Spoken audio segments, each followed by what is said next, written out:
শনিবার দিবাগত রাত 12টার কিছু আগের ঘটনা। রাজধানীর গুলশান বাড়িধারার কূটনৈতিক এলাকায় ফিলিস্তিন দূতাবাসের সামনে হঠাৎ পুলিশ কনস্টেবল কাউসার আলীর এলোপাতারি গুলির মুখে পড়েন দায়িত্বরত আরেক কনস্টেবল মনিরুল।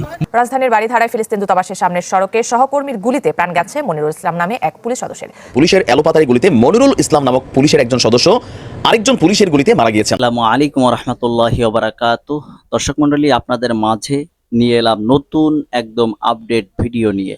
দর্শক, আপনাদের ভিডিওটি দেখাবো, আপনারা ভিডিওটি না টেনে সম্পূর্ণ ভিডিওটি ধৈর্য সহকারে দেখবেন। দর্শক, আসলে একটা মানুষের উপর থেকে কিভাবে মায়া উঠে যাচ্ছে, ভালোবাসা উঠে যাচ্ছে, একজন মানুষের উপরে কিভাবে হামলা করতে পারেন। যেমন একজন পুলিশ কনস্টেবল একজন পুলিশের উপরে হামলা করেছেন, তাকে গুলি করেছেন। আসলে কি কারণে তাকে গুলি করলেন, কি কারণে তার সঙ্গে এই ঝামেলা হলো। দর্শক মণ্ডলী, এই বিষয়টুকু জানতে হলে আপনাদের সম্পূর্ণ ভিডিওটুকু ধৈর্য সহকারে দেখতে হবে। দর্শক মণ্ডলী, আমরা বেশি কথা বলবো না, আমরা মূল ভিডিও চলে যাব যে এই কনস্টেবল আসলে আরেকজন পুলিশকে কেন গুলি করলো, একজন পুলিশ আরেকজন পুলিশকে কেন গুলি করলেন, এই বিষয়টুকু আমরা বিস্তারিত ভালোভাবে দেখবো। তাহলে চলেন আমরা সম্পূর্ণ ভিডিওটিকে ধৈর্য সহকারে দেখে আসি। তার আগে আপনাদের অনুরোধ করতে চাই, যারা আমাদের চ্যানেলে নতুন, এখনো পর্যন্ত আমাদের চ্যানেলটি সাবস্ক্রাইব করেননি, তারা অবশ্যই আমাদের চ্যানেলটি সাবস্ক্রাইব করে দেবেন এবং পাশে থাকা বেল আইকনটি অন করে দেবেন, যেন আমাদের ভিডিওটি সর্বপ্রথম আপনার কাছে পৌঁছে যায়। দর্শক মণ্ডলী, ভিডিওটি লাইক করবেন এবং বেশি বেশি করে শেয়ার করবেন। তাহলে চলেন আমরা সম্পূর্ণ ভিডিওটি ধৈর্য সহকারে দেখে আসি। ধারায় ফিলিস্তিন দূতাবাসের সামনের সড়কে সহকর্মীর গুলিতে প্রাণ গেছে মনিরুল ইসলাম নামে এক পুলিশ সদস্যের। গুলিবিদ্ধ হয়েছেন জাপান দূতাবাসের এক গাড়ি চালকও। এই ঘটনায় হেফাজতে নেওয়া হয়েছে কাউসার আলী নামে এক কনস্টেবলকে। কারণ অনুসন্ধানে তদন্তের কথা জানিয়েছেন পুলিশ প্রধান। মাহফুজ কামালের রিপোর্ট।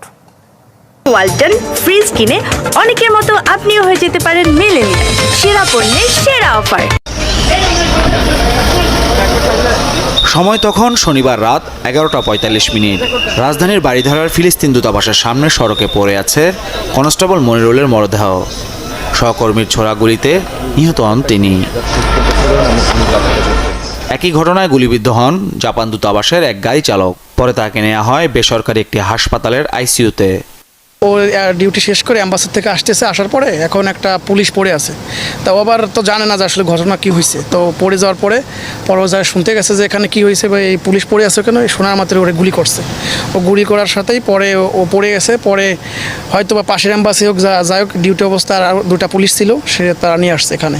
দেখলাম একটা হাতে গুলি লাগছে, হাতের এখানে ছিঁড়ে গেছে, আর একটা পেটে গুলি লাগছে, পায়েও লাগছে। এই দুইটা আমরা ডাক্তার বলছে এই দুইটা গুলি লাগছে। খবর পেয়ে রাতেই ঘটনাস্থলে ছুটে যান আইন শৃঙ্খলা বাহিনীর ঊর্ধ্বতন কর্মকর্তারা। হেফাজতে নেন অভিযুক্ত কনস্টেবল কাউসার আলীকে। এমন কাণ্ডে হতবাক দুই পুলিশ সদস্যের অন্যান্য সহকর্মীরা জানান, দায়িত্বের চাপে বিপর্যস্ত ছিলেন কাউসার। একটা মানুষ যদি ঘুম ভালো করে না হয় তাহলে সে কিন্তু এমনিই মানুষের বিপর্যস্ত হয়ে পড়ে, রাইট? সো আমাদেরকে পড়ে লিখেছে 6 ঘন্টা ডিউটি করতে হয়, 6 ঘন্টা রেস্ট করতে হয়। তো এভাবে কন্টিনিউ চলতে থাকে। প্রধান কারণ হবে আপনি যদি আইডেন্টিফাই করলে এটাই আসবে যে আমাদেরকে মানসিকভাবে টর্চারের দায়ে, মানে কারণ সে তো এক প্রকার আত্মজিত থেকে হয়তো সে কাজ করতেছে। রাতেই এ নিয়ে সাংবাদিকদের ব্রিফ করেন পুলিশ প্রধান। জানান, তদন্ত চলছে পুলিশের গুলিতে পুলিশ খুনের। কাউসার আলীর গুলি করা এলোপাথারি গুলিতে কনস্টেবল মনিরুল ইসলাম ঘটনাস্থলে মারা যায়। আক্রমণকারী কনস্টেবলকে আমরা নিরস্ত্র করেছি, থানায় নিয়ে যাওয়া হয়েছে, আমরা তাকে জিজ্ঞাসাবাদ করছি। হতাশা কিংবা মানসিক চাপ থেকে এমন ঘটনা ঘটতে পারে কিনা সে প্রশ্নের উত্তর দেন আইজিপি। এই একটানা ডিউটির ক্ষেত্রে মানসিক বিকারগ্রস্ত অনেকেই হচ্ছে, বা উনিও এরকম হতে পারে কিনা কাজের প্রেশারের কারণে। আচ্ছা, আপনি যেটা বলেছেন, আমরা যখন তদন্ত করব সবগুলো জিনিসই আমরা খতিয়ে দেখব, তখন আমরা বলতে পারব।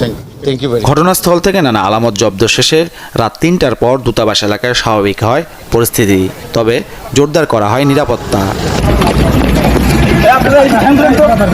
শনিবার দিবাগত রাত 12টার কিছু আগের ঘটনা। রাজধানীর গুলশান বাড়িধারার কূটনৈতিক এলাকায় ফিলিস্তিন দূতাবাসের সামনে হঠাৎ পুলিশ কনস্টেবল কাউসার আলীর এলোপাতারি গুলির মুখে পড়েন দায়িত্বরত আরেক কনস্টেবল মনিরুল। মুহূর্তেই লুটিয়ে পড়ে ঘটনাস্থলেই মারা যান তিনি। এ ঘটনায় পথচারী সাজ্জাদ হোসেন নামে জাপান দূতাবাসের এক ড্রাইভারও গুলিবিদ্ধ হন। কনস্টেবল মনিরুল ও কাউসার দুজনই ডিপ্লোম্যাটিক সিকিউরিটি জোনে কর্মরত ছিলেন। হামলার পর কাউসার উদ্ভ্রান্তের মতো ঘুরতে থাকলে আইনশৃঙ্খলা বাহিনীর সদস্যরা তাকে নিরস্ত্র করে। ঘটনার পর গুলশান বারিধারা ডিপ্লোম্যাটিক জোনের ফিলিস্তিন দূতাবাসের সামনে আসে ঢাকা মহানগর গোয়েন্দা পুলিশের একাধিক টিম। রাত 2:30টার দিকে ঘটনাস্থল পরিদর্শনে আসেন পুলিশ মহাপরিদর্শক। নিহত মনিরুলের মরদেহ ময়নাতদন্তের জন্য পাঠানো হয় সোহরাওয়ার্দী মেডিকেল কলেজ হাসপাতালে। তবে কী কারণে এমন ঘটনা, তাৎক্ষণিক তার জবাব মেলেনি পুলিশ প্রধানের কাছে। বললেন, তদন্ত শেষে দোষীকে যথাযথ শাস্তির আওতায় আনার কথা। 11:45 এই প্যালেস্টাইন এমবাসির সামনে আমাদের যে ডিউটি ছিল, 2জন পুলিশ সদস্য ডিউটিতে ছিল। তো কনস্টেবল কাউসার আলী, আমরা যেটা জানতে পেরেছি যে কাউসার আলীর গুলি করা এলোপাথারি গুলিতে কনস্টেবল মনিরুল ইসলাম ঘটনাস্থলে মারা যায়। এছাড়াও জাপান এমবাসির ড্রাইভার সাজ্জাদ হোসেন, তার এই গুলিতে গুলিবিদ্ধ হয়ে ইউনাইটেড হসপিটালে চিকিৎসাধীন আছে। তার শরীরে 3 রাউন্ড গুলিবিদ্ধ হয়েছে। আক্রমণকারী কনস্টেবলকে আমরা নিরস্ত্র করেছি, থানায় নিয়ে যাওয়া হয়েছে, আমরা তাকে জিজ্ঞাসাবাদ করছি। মনিরুল ইসলামের মৃতদেহ ময়নাতদন্তের জন্য সোহরাওয়ার্দী হসপিটালে প্রেরণ করা হয়েছে। ঘটনাস্থল থেকে আমরা কিছু ওই গুলির কুশায় SMT গুলি এবং 20 রাউন্ড চাইনিজের গুলি ও চাইনিজ রাইফেলের গুলি উদ্ধার করেছি এখন পর্যন্ত। আর যেহেতু এটা একটা খুব প্রাথমিক পর্যায়ে, আমরা তদন্ত করে দেখছি, এর সাথে যে ব্যবস্থা নেওয়া দরকার, নিশ্চয়ই আপনারা জানেন যে আমরা এই বিষয়ে কাউকে তো কোনো ছাড় দেওয়ার কোনো সুযোগ নাই, এবং আমরা আইনানুগভাবে এই যথাযথ ব্যবস্থা গ্রহণ করা হবে। প্রাথমিকভাবে আসলে কি মনে হচ্ছে যে কারণটা কি? একজন পুলিশ সদস্য অস্ত্র সহ তিনি যখন দায়িত্বরত আছেন, স্বাভাবিকভাবে আপনাদের তো একটা তাকে প্রোটোকল শেখানো হোক অথবা একটা নিয়মের মধ্যে রাখা হোক, তো সে আসলে হঠাৎ করে কি বিকারগ্রস্ত হলো? হঠাৎ করে কি একজন মনে হয় বিকারগ্রস্ত হয়?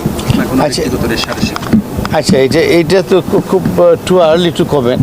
আমরা জিজ্ঞাসাবাদ করব, জিজ্ঞাসাবাদ করলে আমরা যে তথ্য পাবো সেটা অনুযায়ী আমরা তার বিরুদ্ধে ব্যবস্থা নেব।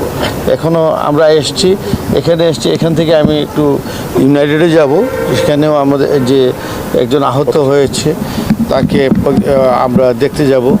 এরপরে তাকে আমরা জিজ্ঞাসাবাদ করব এবং ক্রমান্বয়ে জিজ্ঞাসাবাদ করে কী কারণে কিভাবে এই ঘটনা সংঘটিত হয়েছে এর মূল রহস্য উদ্ঘাটিত হবে অবশ্যই। এবং যেহেতু যে লোক এটার সাথে জড়িত তাকে আমরা ইতিমধ্যে ধরে ফেলেছি, তো এটা জানাটা বোধহয় খুব কঠিন হবে না। এত সময় ধরে আপনারা সম্পূর্ণ ভিডিওটি ধৈর্য সহকারে দেখেছেন এবং সম্পূর্ণ বিষয়টুকু বিস্তারিত ভালোভাবে বুঝতে পেরেছেন যে একজন পুলিশ আরেকজন পুলিশকে কেন গুলি করেছেন এবং তিনি কি উদ্দেশ্যে তাকে গুলি করেছে, তাদের ভিতরে কি হয়েছে। আপনারা সম্পূর্ণ ভিডিওটুকু দেখার পরে সম্পূর্ণ বিষয়টুকু বুঝতে পেরেছেন। তাহলে আজকের মতন ভিডিও এখানে শেষ করছি। সকলে ভালো থাকবেন, সুস্থ থাকবেন।